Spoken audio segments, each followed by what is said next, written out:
നമ്മുടെ രാജ്യത്ത് ഓരോ ദിവസവും കുറ്റകൃത്യങ്ങൾ പെരുകിക്കൊണ്ടിരിക്കുന്നു. ഇന്ത്യൻ പൗരത്വമുള്ളവന്റെ അഭിമാനം മുഴുവൻ ചോർന്നു പൊക്കൊണ്ടിരിക്കുന്നു. ഓരോ മനുഷ്യന്റെയും സമ്പാദ്യങ്ങൾ നഷ്ടപ്പെട്ടുകൊണ്ടിരിക്കുന്നു. ഇതെല്ലാം തിരിച്ചറിഞ്ഞുകൊണ്ട് ഇതിനൊക്കെ ശക്തമായ നിയമമുണ്ട് എന്ന് പറയപ്പെടുന്നു.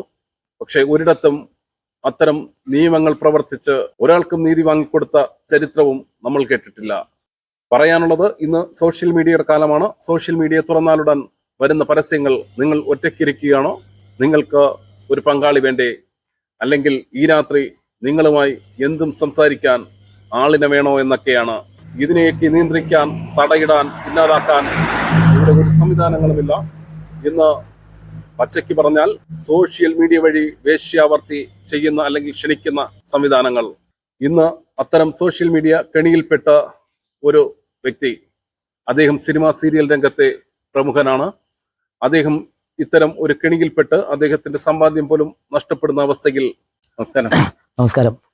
ശിവേ, എന്താ സംഭവിച്ചെന്ന് പറഞ്ഞു കഴിഞ്ഞാൽ, ഇന്ന് രാത്രി 11 മണിക്ക് എനിക്കൊരു വീഡിയോ കോൾ വന്നു.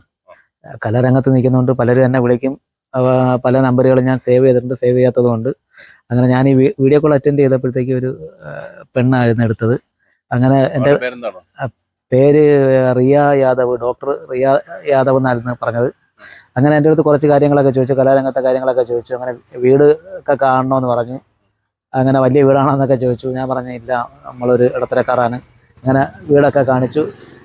കുറച്ച് കഴിഞ്ഞപ്പോഴത്തേക്ക് കോള് കട്ടായതിന് ശേഷം ഒരു അരമണിക്കൂർ കഴിഞ്ഞതിന് ശേഷം ഞാൻ വിളിച്ച ഈ വീഡിയോ കോളും അതിൻ്റെ താഴെയായിട്ട് കുറേ സെക്സ് വീഡിയോ കോളും കുറേ ഫോട്ടോസും കുറേ സ്ക്രീൻഷോട്ടും ആയിട്ട് എനിക്ക് അയച്ചു തന്നു. ഞാനിതെല്ലാം കണ്ട് ഞാൻ ആകെ പേടിച്ചു. എൻ്റെ അടുത്ത് പറഞ്ഞു 1 ലക്ഷം രൂപ തരണം, ഇല്ലെങ്കിൽ ഇത് യൂട്യൂബിലും ഇൻ്റർനെറ്റിലും എല്ലാം അപ്ലോഡ് ചെയ്യുമെന്ന് പറഞ്ഞു.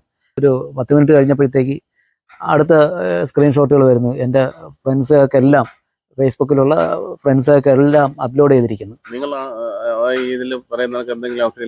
ഒരിക്കലും ചെയ്തിട്ടില്ല.